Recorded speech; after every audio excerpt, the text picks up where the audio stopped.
From Southern Colorado's high-definition news leader, this is News Channel 13, where the news comes first. And then I saw a parachute, and I go, oh my gosh, the pilot just ejected. News on the Thunderbird crash, the latest developments coming up in a live report. Plus, Colorado Springs police are searching for answers and suspects responsible for a robbery and murder of a woman. Details on that investigation. Can't complain too much about the temperatures we have out there today. We are in the 70s and 80s. It gets even hotter tomorrow. I have your forecast coming up. Good afternoon, and thanks for joining us for KRDO News Channel 13 at 4 o'clock. I'm Emily Allen in for Heather Skold. And I'm James Jarman in for Bart Bedsole. We start with this breaking news. An Air Force Thunderbird goes down on the southeast side of Colorado Springs, just south of the airport. Major Alex Turner was piloting this plane. Now, he has logged 1,200 flight hours, including 200 and in addition to that, 270 combat hours in Libya and Iraq. Now, this plane landed in a field near South Powers on Fontaine Boulevard. Turner purposely put the plane down in this field to avoid injuring anyone or any property. We're getting calls for an aircraft emergency at the Glen subdivision on Mesa Ridge Parkway. Ejected, and he is okay. And since that crash, he has met with President Obama. The Colorado Springs Fire Department said that the pilot was being evaluated by Air Force Academy paramedics. Now, KRDO News Channel 13's Bart Bedsole live near where that plane went down. A lot of new developments this afternoon, Bart. That's right, James. So let's take a live look at it right now. It is just down the hill from where we are standing on Powers, just north of Fontaine. As you can see, miraculously, the F-16 is, for the most part, intact. The pilot ejected just before the crash, but he was shaken up but not seriously hurt. We learned minutes ago that he did meet with President Obama while he was being checked out at Peterson Air Force Base. Now, a Thunderbird spokesperson just told us minutes ago that the pilot did realize that there were problems with the aircraft minutes before the crash, and what he did was make a conscious effort to steer it to an area that was clear of structures and human life where he could make a crash landing as he did. As you can see, again, the aircraft very much intact, the nose buckled a bit. This all happened after the air show today. Anyone who saw the air show wouldn't have noticed any problems. It all went according to schedule. This is just the beginning of a lengthy investigation by the Air Force into the crash, and we're told this also puts the Thunderbird's schedule somewhat in jeopardy. Their next show was scheduled for Albuquerque, but the spokesperson with the Thunderbirds short time ago said at this point it's unclear if that show will happen or not. We're live at the scene here at Fontaine and Powers. Bart Bedsole, KRDO News Channel 13. All right, thanks so much, Bart. And that plane, extremely expensive, $36 million. We're told has some secret technology on it, so it's going to be heavily guarded until investigators can comb through the field, make sure nothing, not even a bolt or screw, is missing or left in that field. And law enforcement sources tell us that there is no indication that this is terrorism or foul play. And the source tells me that, of course, as they've been saying, it is some sort of mechanical issue. And while this source is going to be investigated, because this involves a military aircraft and this investigation is going to go through the Air Force, we are probably never going to know exactly what caused this to malfunction. Now, here is some more background on that pilot, Alex Turner. He was commissioned in 2005. This was his first air show season with the Thunderbirds. He has done 22 shows. Now, a Thunderbird spokesperson says he is highly qualified. He is the solo pilot in this group. He's originally from Massachusetts, and he studied aeronautical engineering. And we're getting a feel from emergency dispatchers about the controlled chaos that happened behind the scenes when that jet went down. Here's just a little bit from Colorado Springs police and fire dispatchers when they first got word of the crash. Just south of the airport, the RP saw a Thunderbird crash, pilot ejected. Map is showing near Fontaine. EPSO has been advised. Airport's on the line and occurred 5 miles south of the airport. No fire at this time. Other fire scenes other fire apparatus are on scene. We're going to make contact and give you a further update. All companies from AMR. Pilot's going to be at Fontaine and Rolling Loop. Putting it in the call screen for you. I have an aircraft manager here. It says you may have a hydrazine spill. If you approach that aircraft and search civilians, I need you to fully pack out and give me a 360. The pilot is being lifted out of this scene by Army Black Hawk helicopter. Now that hydrazine you heard is a powerful fuel which pilots can use in an emergency situation for a quick boost for that jet. So that was the concern out there initially, why they wanted to keep everybody in the clear. Still investigating out there, obviously. The Thunderbirds here, of course, for the Air Force Academy graduation. Now 4 years of hard work and determination has paid off for more than 800 cadets. Class of 2016. Dismissed! The smallest classes recently, and only 78% of the original class made it through all 4 years.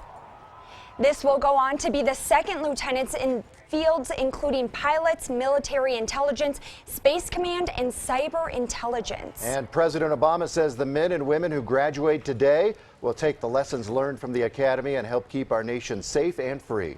KRDO News Channel 13's Eric Fink joins us with more on what he had to say. And Eric, the president's message was for the cadets about his past and their future. The commander-in-chief sent hundreds of cadets off to start their careers in the service at a time when uncertainty in the world is great. But the president says America's ideals and its military power is greater. Congratulations to the class of 2016. In his final commencement address, President Obama reflected on the last 8 years as commander-in-chief. It has been the highest honor of my life to lead the greatest military in the history of the world. It inspires me every day. Cadet Squadron 10, Ariel Lynn Bingaman. The young cadets shaking hands with the president are now our future protectors as members of what Obama calls the greatest military in the world by a mile. We are well positioned. You enter this moment with a lot of good cards to play. But we face serious threats. Terrorist networks slaughter the innocent and plot attacks against our nation. The president says sending our troops into harm's way must always be a last resort. We have a responsibility to be guided by intelligence and not ideology. But we also need the idealism that sees the world as it ought to be. A commitment to the universal values of democracy and equality and human rights, and a willingness to stand up for them around the world, not just when it's easy, but when it's hard. For the final time at a podium in this role, President Obama looks ahead. But in the not-so-distant future, when I'm no longer president, I will sleep well at night because I know that men and women like you serve to keep us free. Instilling in these graduates hope and optimism. Congratulations, class of 2016. God bless you all. God bless the United States of America. And the president left shortly after the graduation wrapped up to head back to Washington. You're going to hear more from what he had to say tonight at 5 and 6. Live in the Newsplex, Eric Fink, KRDO News Channel 13. All right, thanks so much, Eric.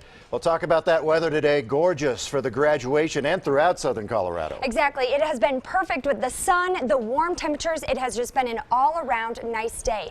We are going to take a live look right now from Colorado Springs, and this is I-25 in Garden of the Gods. Traffic's moving, barely a cloud in the sky. And with that, we're going to send things over to Storm Tracker 13 Chief Meteorologist Rachel Plath, who is tracking a very beautiful day.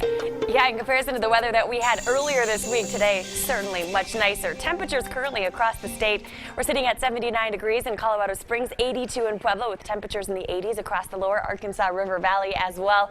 This says plenty warmer than it was at this time yesterday. Checking out your Storm Tracker 13 live HD Doppler radar. I don't have any storms to track for you, at least for most of southern Colorado. The only cells that we are keeping an eye on right now are across the southern Sangre de Cristo Mountains. These are sliding off toward the south, so very quickly moving from Colorado into New Mexico. As far as the rest of your evening is concerned, I expect things to remain rather quiet. We'll be in the 70s still by 7 o'clock, so mild temperatures expected to take us all the way through your evening and into the first part of tonight. 60s and 70s by 10 o'clock. Tomorrow looking like another beautiful day. In fact, temperatures tomorrow getting even hotter. We'll be in the 80s by lunchtime. Temperatures topping out in the 80s and 90s by 4 o'clock. I expect another dry day here in southern Colorado, but storms are expected to return as we head into the weekend, so I encourage you to load up with our Storm Tracker 13 weather app for your iPhone and your Android. Coming up a little later in the newscast, I will show you when those storms could move in and impact your weekend plans. Again, that's a little later on in the newscast. James and Emily, back to you. We have new information on a fight between a man and his daughter that got out of hand, and now the dad is facing serious charges. El Paso County Sheriff's Office says that Robert Williams was fighting with his daughter when he pulled out a gun and pointed it at both his daughter and his wife. Deputies say Williams told his daughter to go get a gun from another room in that house so they could have a duel. They say that there was a struggle during which Williams fired a shot. They say the daughter then fired a shot as well, but no one was hit.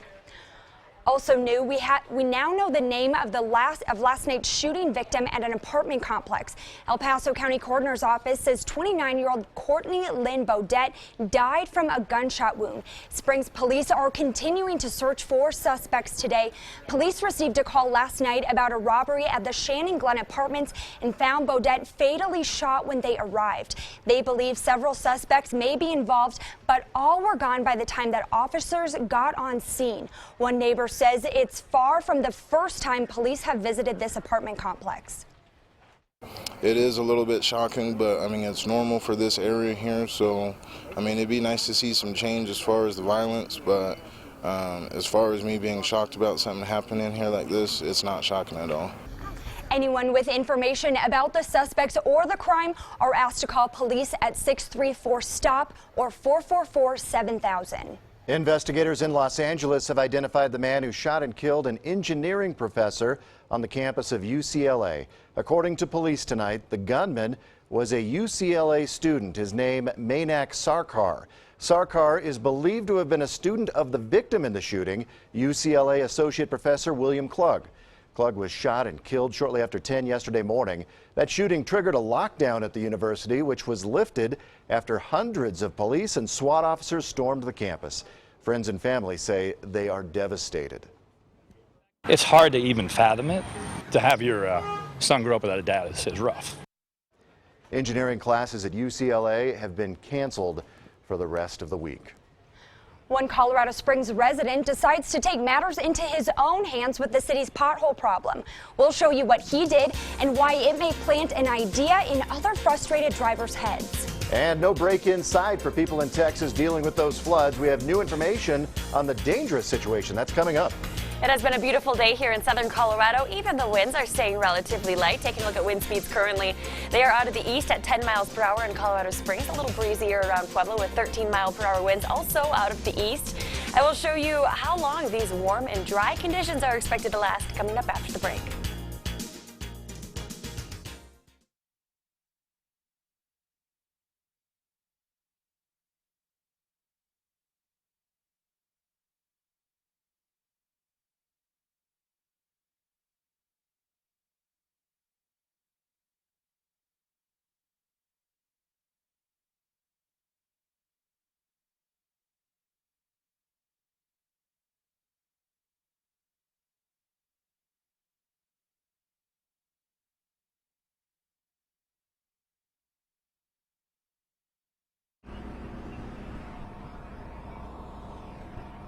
Yep.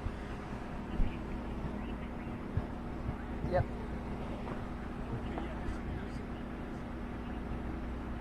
IFB what? Okay, for me. Okay. Sounds good, thank you. Yeah. Okay. Sounds good. Okay, bye. Alrighty, thank you.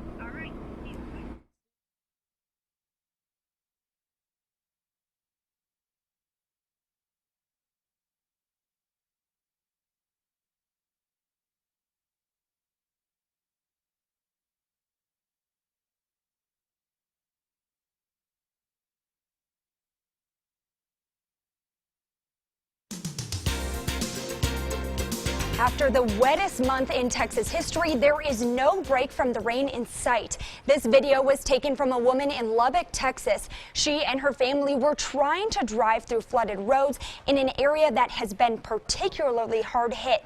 At least 6 deaths have been blamed on the flooding. Many were motorists trapped in submerged cars. Fresh storms could produce rainfall totaling more than 2 inches per hour. Hail, damaging wind gusts, and flash flooding are all in the forecast, according to the National Weather Service. Well, no flooding here, of course, in southern Colorado, but that sun and nice temperatures, they're lingering around. Break out that sunscreen. It's a good day. It's a great day for anyone who is able to get out there. We are so jealous of you. Here is a live look right now from Walsenburg, where you can see it is a beautiful 72 degrees out, practically no wind. Definitely a great excuse to get outside. And with that, we are going to send things over to Storm Tracker 13 Chief Meteorologist Rachel Plath, who is going to let you know what is in store for today. Yeah, if you like today, then you are going to love what we have in store for the day tomorrow. I do expect conditions to remain dry for most tonight. Tomorrow, it's going to be even hotter than it was out there today. Enjoy it because stormier weather is headed our way this weekend. Temperatures tonight, we're going to start out with the temperatures because when they're this nice, why not? 50s along and east of I-25 with 30s and 40s in the high country, so overnight lows not so bad.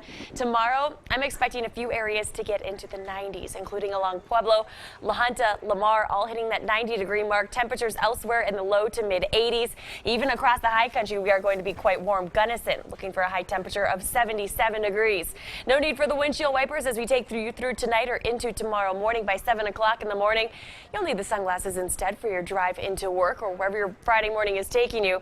We'll have plenty of clear skies all the way through lunchtime and even into the afternoon. The only exception will be up across the high country, where clouds are expected to thicken up through the afternoon and into the evening. You'll see a few splashes of green. It's an indicator that we may see a few sprinkles. Only over the highest peaks, though, so I expect most here in southern Colorado to remain dry. Any showers that do manage to develop across the high country should get out of here pretty quickly, coming to an end as we take you into your Friday evening. Of course, we want to see what the weather looks like in your area. Share your photos with us on Facebook and on Twitter. And remember, you can always track the storms with us on KRDO.com. Checking out your 7-day forecast, I expect slightly cooler weather this weekend. Temperatures fall back into the 70s, which isn't cold by any means. We'll have a 20% chance for storms during the afternoon, so if you do have some yard work maybe you want to get done this weekend, do it in the morning. It's during the afternoons, and we'll have the best chance of getting a few of those storms to roll through. 80-degree temperatures are back, though, Monday, and we'll keep them around through the middle of next week. Notice Monday, Tuesday, though, looking to remain a bit on the active side, Tuesday in particular. Pueblo, 90 degrees tomorrow. We hit 82 degrees on Saturday with temperatures in the 80s all the way through early next week. Wednesday into Thursday, though, things look to get a bit hotter. Temperatures back in the 90s, and Thursday looking to be the warmest day of the next 7 days. In Canyon City, 86 degrees tomorrow. We hit 79 degrees on Saturday, 81 on Sunday with temperatures in the mid-80s Monday into Tuesday. We'll keep the mid to upper 80s in place, dry it out as we head from Wednesday into Thursday. And around Teller County, 74 degrees tomorrow. We hit 68 on Saturday. Temperatures staying in the 60s through Sunday with that daily chance for storms firing up Saturday all the way through the middle to end of the work week next week. I want to remind you, as you are getting your cameras out this weekend, snap a couple photos of what the flowers look like around your house and submit those to our Spring Flowers contest by June 16th for a chance to win some great prizes. There are a couple ways you can submit those photos, one of which is on KRDO.com, the other's on Facebook. You can also submit them through our mobile app. I want to caution you, though, if you do submit them through Facebook, don't just put them on our news feed. You have to actually click the contest link, which is at the top of our Facebook page. If you just put it on our news feed, it won't be entered into the contest. So make sure to click the contest link. All right, now we know. Yep. Hey, thanks. You bet. Oh, it's me? Oh, all right. A Colorado Springs man found a unique way to take his anger over a pothole. Brian Ford owns B&M Auto Repair. He decided to plant a tree inside a massive pothole at the business. He says the last straw was Tuesday when the tire of his forklift got stuck in that pothole. As far as I'm concerned, it's there to stay until either the city repairs it or the tree decides to take root and grow as big as it wants to. Ford says he talked with several pothole repair crews. The city says it's not really sure he's filed a formal complaint. A little boy called 911 to rat out his dad who was driving his mom's new car. Find out about this family betrayal coming up. Plus, thousands of toy jewelry kits imported from China are being recalled. Details in a Target 13 alert. And you're taking a live look at the downed Thunderbird on the southeast side of Colorado Springs. Coming up on KRDO News Channel 13 at 4:30, Bart Bedsole will have a live update.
Welcome back. The payday loan industry could get a major overhaul. The Consumer Financial Protection Bureau proposed new rules to rein in companies that offer short-term loans with high interest rates.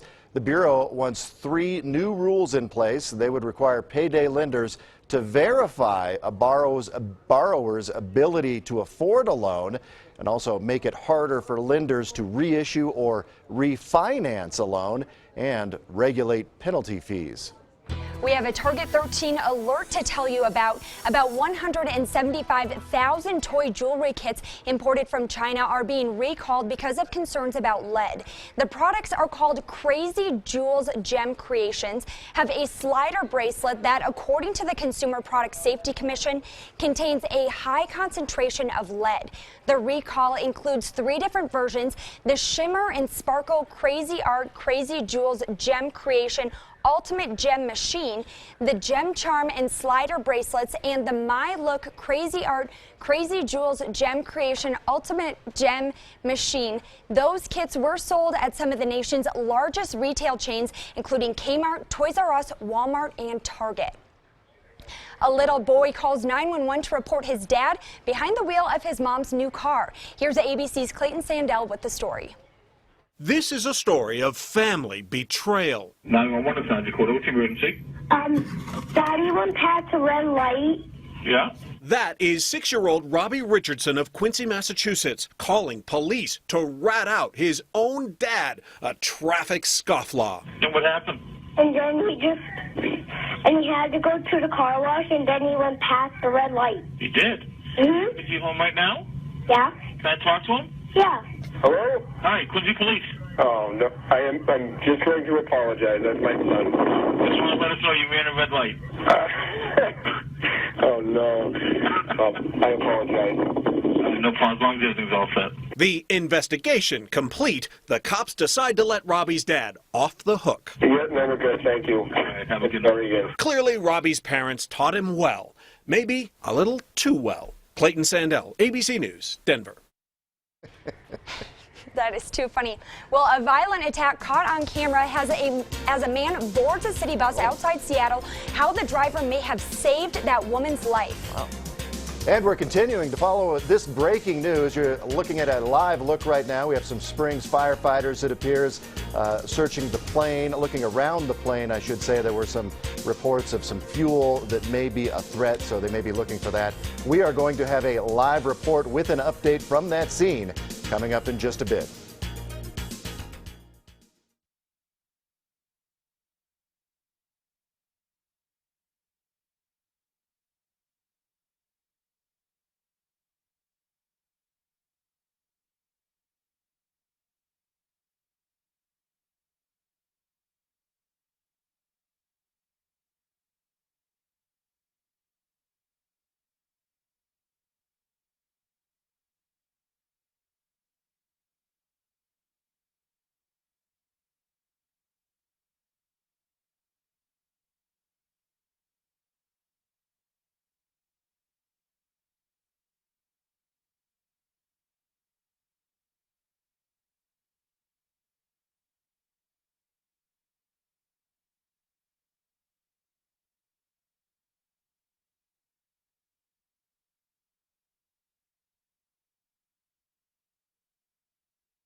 Welcome back. The FBI has joined an Amber Alert investigation for a Detroit boy whose abduction was caught on camera.